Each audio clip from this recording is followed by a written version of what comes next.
సమయంలో ఇంకా దైవజనులు వస్తూనే ఉన్నారు. కాబట్టి వారిని కూడా ఆహ్వానిద్దాం. ఆహ్వానించబోతే కూడా గొడవే, మళ్ళీ ఇబ్బంది. ముందుగా ఇండియా ప్రాంతం నుండి వచ్చినటువంటి పాస్టరమ్మ ఎఫ్సిబ గారిని ముందుకు ఆహ్వానిస్తూ ఉన్నా. చప్పట్లు కొడదాం.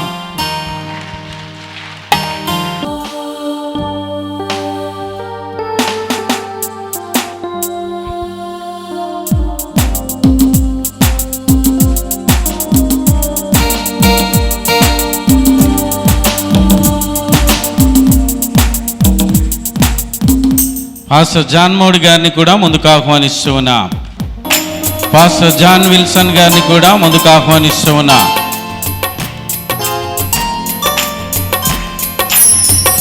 ఈ సమయంలో సంఘ బిడ్డలు, సంఘ క్వైరు ఓ పాట పాడి వినిపించాల్సిందిగా మనవి చేస్తానా. నేను పాడుచు స్తుతి గానమే చేసేదా, నా ఆత్మలో ప్రహర్షించేదా ప్రభువా నిన్నే ఆరాధించేదా అనే పాట పాడుచు దేవుని యొక్క నామాన్ని మహిమపరచుదా.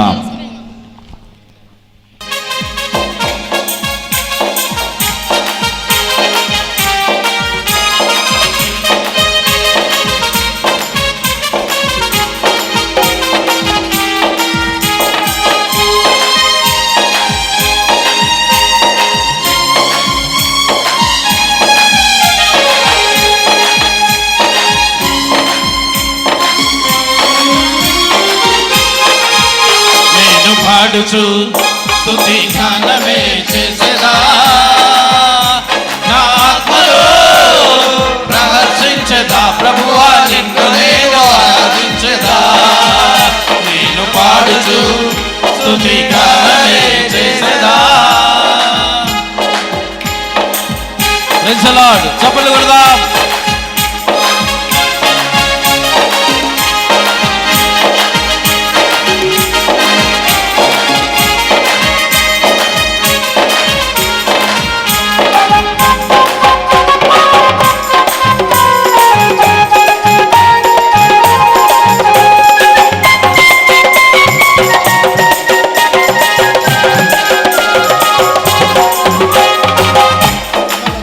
గల ఆతోరు లోయలో దీవించవారుగా మార్చినందున,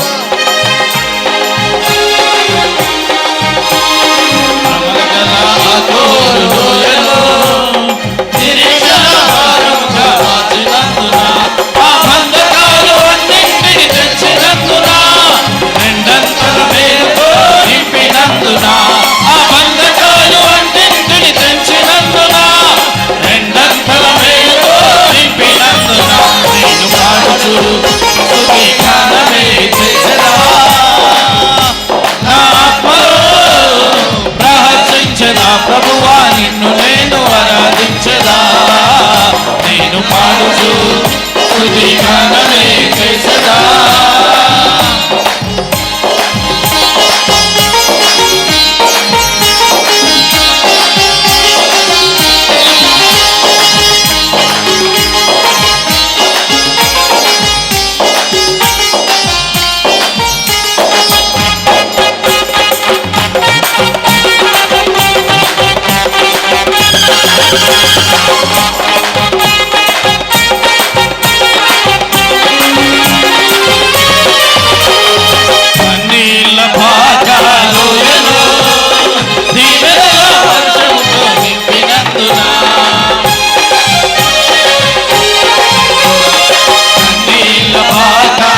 భయపరిచేలా లూయను దీవెనలముగా నీవు మార్చినందున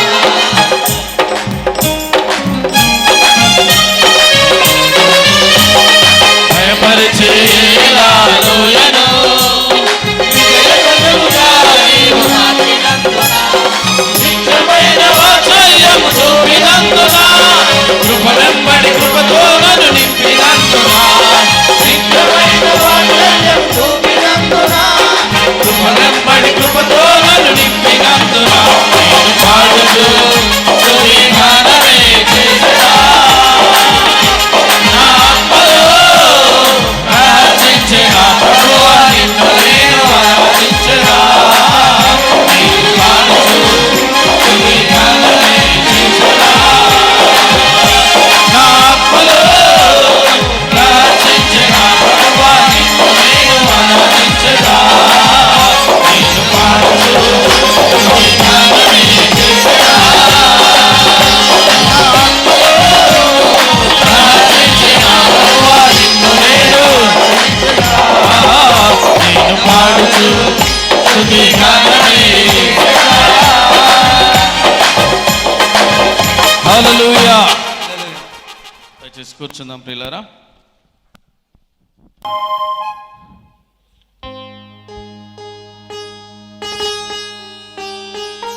జీ ప్రభుదాస్ గారు చెప్పలు కొడదాం. ఇమానియల్ ప్రార్థన సహవాసాన్ని నడిపిస్తున్నటువంటి ప్రియులు సత్యానందం గారిని కూడా ముందుకు రావాల్సిందిగా ఆహ్వానిస్తున్నా. చెప్పలు కొడదాం ప్రియులారా. దైవజనుల వారు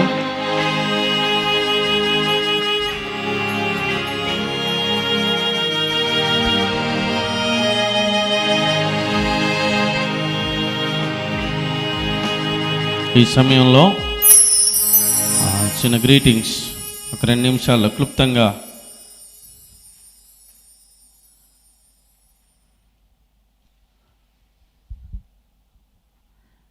జే సామ్యలయ్య గారు వచ్చి గ్రీటింగ్స్ తెలియజేయాల్సిందిగా మనవి చేస్తున్నాను.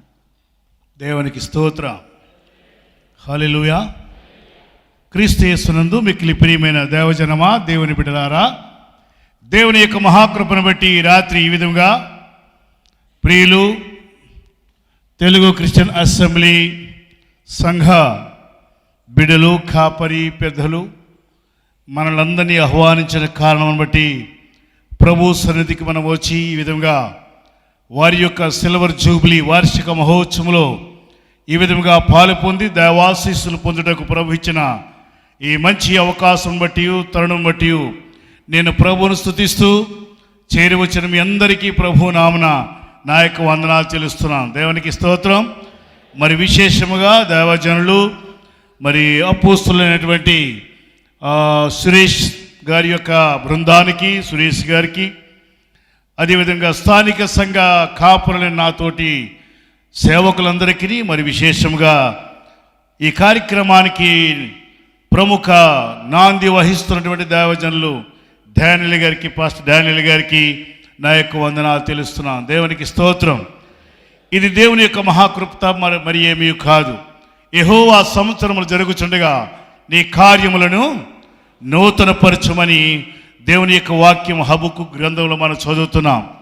దేవుడు గత 25 సంవత్సరాలు గతించి సంఘమును విస్తరింపజేసి అనేకమంది ఒడిదుడుకు వచ్చినప్పటికీ వాటన్నిటిని తట్టుకున్నట్టుకు తగిన శక్తిని సంఘానికి ఇచ్చి ఈ విధంగా దినదినపరాది సంవత్సరాలు వెంబడి సంవత్సరాలు అభివృద్ధిలోనికి, ఆశీర్వాదంలోనికి మరి యొక్క మెట్టును పెంచినందుకే ఈ ప్రభువుని మనము స్తుతించబద్దులమైన ఇది స్తుతి కూటముగా కూడా మనము భావించవలసింది. ఆయన చేసిన ఉపకారంలో దేనిని మరువకము. సంవత్సరములు జరుగుచుండగా నీ కార్యములు నూతనపరచము, నీవు చేసిన మేళను మరుచుకుండగా నేను ప్రభువును స్తుతించబద్దులమైన అని దేవుని యొక్క వాక్యం మనకు సెలవిస్తుంది. దేవునికి స్తోత్రం.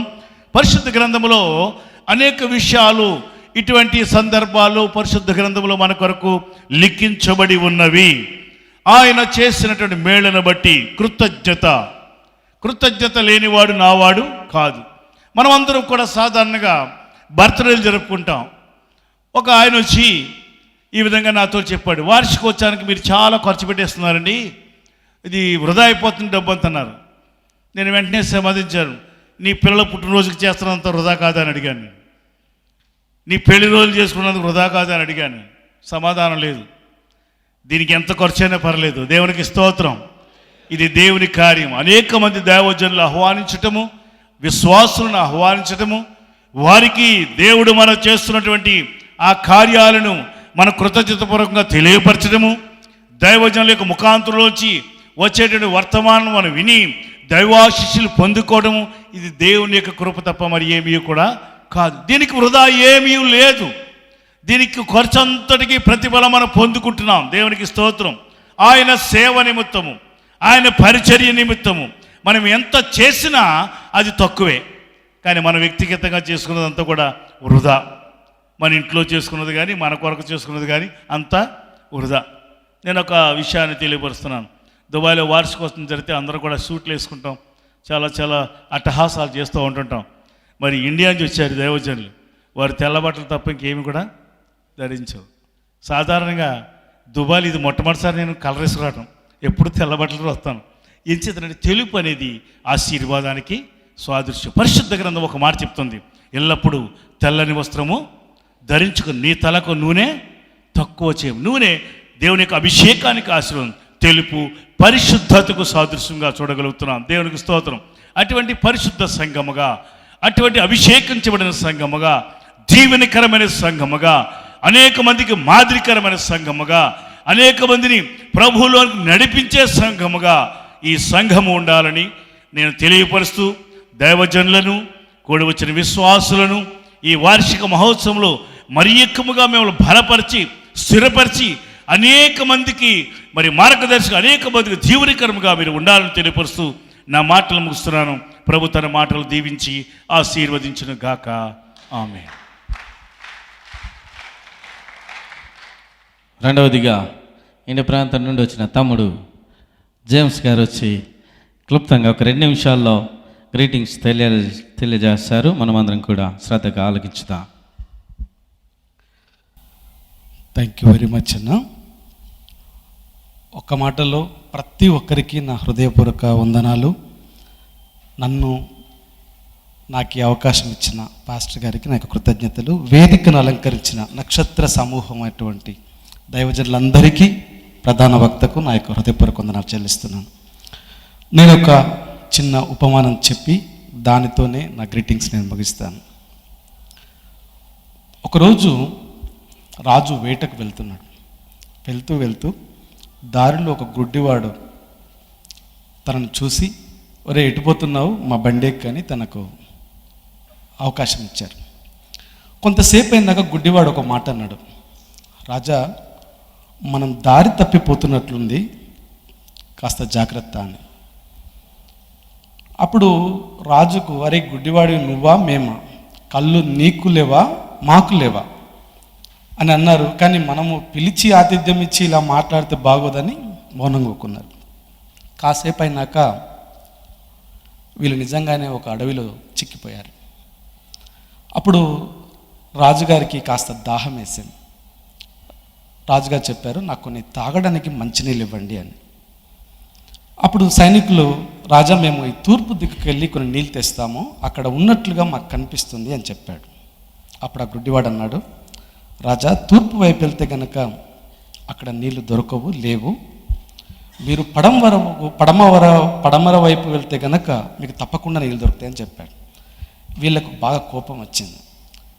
ఒరే నీకు నోరు మౌనంగా ఊకోవా, నువ్వు మాకు కనిపిస్తుంది నువ్వుకో అని అతను గద్దించి వీళ్ళు తూర్పు వైపుగా వెళ్ళారు. వాళ్ళకు నీళ్ళు దొరకలేదు. వెనక్కి వచ్చిన తర్వాత వీడు చెప్పిన వైపు వెళ్ళారు, అక్కడ నీళ్ళు దొరికాయి. ఆ తర్వాత రాజుగారికి ఆకలిస్తుంది. తినడానికి ఏదైనా కావాలంటే, రాజా ఇక్కడ ఎదురుగా ఒక పెద్ద ఫలం మనకు కనిపిస్తుంది, ఒకటే ఉంది, మీరు తిని సేద తీర్చుకోండి, మేము తర్వాత తీసుకుంటాము అని. సరే అలాగే తీసుకురామండి అన్నాడు. అప్పుడు గుడ్డివాడు అన్నాడు, రాజా ఆ పండు తినకండి, అది చేదుది అన్నాడు. వీళ్ళకు ఇంకా బాగా కోపం వచ్చింది. సరే రాజుగారి ముందు మనం ఒకసారి విఫలమయ్యాం, ఓడిపోయాం కాబట్టి మళ్ళా ఏం చెప్తే బాగోదని ఆ పండు తెంచి ఇచ్చారు. రాజుగారు నోట్లో పెట్టుకోగానే అది కటిక చేదు. చాలా అవమానింపబడి అడిగారు, ఒరే నువ్వు గుడ్డివాడివి, నీకు కళ్ళు కనిపించట్లేవు, నువ్వెలా చెప్పావు? మేము దారి తప్పామని నువ్వెలా చెప్పావు? నీళ్లు పడమర వైపే దొరుకుతాయని నువ్వెలా చెప్పావు? కళ్ళున్న మాకే తెలియదు, కళ్ళున్న మాకే ఈ పండు చేదుదని మాకు అర్థం కాలేదు, కళ్ళు లేని నువ్వెలా చెప్పగలేవు? అప్పుడు అతడు ఒక మాట అన్నాడు, రాజా మనం దారిలో వస్తుంటే రాకపోకలు జరుగుతున్నటువంటి వేరే వాహనాల శబ్దం నాకు వినిపించింది. కొంతసేపు అయిన తర్వాత ఆ శబ్దం ఆగిపోయింది. అప్పుడే అనుకున్నాను నేను మనం ఎక్కడో దారి తప్పిపోతున్నామని, దాన్ని బట్టి చెప్పాను అని. ఓ వండర్ఫుల్, అయితే మరి నీళ్లు ఇటువైపే ఉన్నాయని ఎలా చెప్పావురా అంటే, ఏం లేదు రాజా, తూర్పు వైపు నుండి గాలి వచ్చినప్పుడు వేడిగా ఉంది, పడమర వైపు నుండి గాలి వచ్చినప్పుడు కాస్త చల్లగా అనిపించింది, దాన్ని బట్టి నేను అన్నాను అక్కడ నీళ్లుంటాయని. అప్పుడు సరే అది బాగానే ఉంది, మరి ఆ పండు చేదుదని నువ్వు ఎలా చెప్పావురా అన్నాడు. ఏం లేదు రాజా, అందరికి కనపడే విధంగా అంత బయటికి ఉంటే ఎవడో ఒకటి తెంపుకొని తినేవాడు, ఎవడు తినలేదంటే అది చేదుదై ఉంటుందని చెప్పాను రాజా అన్నాడు. ఇందులో నేను చెప్పాలనుకున్నది ఏంటంటే, భౌతికమైన కన్నులు అందరికీ ఉన్నాయి, కానీ జ్ఞానం అనే నేత్రం, విచక్షణ అనే నేత్రం వాళ్ళలో పనిచేయట్లేదు. అహంకారం ముందు వాళ్ళ లోపల ఉన్న జ్ఞానం కూడా ఆరిపోయే దీపంలాగా ఉంది తప్ప వాళ్ళ విచక్షణ వినియోగించలేదు. భౌతికమైన కన్నులు అతడికి లేవు, గుడ్డివాడికి, కానీ లోకాన్ని అర్థం చేసుకోవడం, విచక్షణ చేయటం అనేది అతడు చేశాడు. ఈ 25వ సిల్వర్ జూబ్లీలో ఉన్న ఈ సంఘం ఎడారి లాంటి ప్రాంతంలో దేవుడు నీటి బుగ్గలు పుట్టించినట్లుగా 25 సంవత్సరాల క్రితం ఇక్కడ ఒక నీటి బుగ్గను, జీవ జలాన్ని పుట్టించాడు. అందులో మీరందరు ఈదుతున్నారు. అయితే చాలా వరకు ప్రవాహంలోనే వెళ్తాయి. ప్రవాహం చనిపోయిన చేపలు నీళ్ళు ఎటుపోతే అటుపోతాయి, బ్రతికున్న చేప మాత్రమే ఎదురు వెళ్తుంది. లోకం వెళ్ళినట్లుగా చాలామంది వెళ్తుంటారు, కానీ ఆ జీవ జలనదికి కారకుడు, జీవానికి కారకుడైన యేసయ్యను ఈ యొక్క ఎడారి ప్రాంతంలో మీరు అనేక మంది కళ్ళు లేని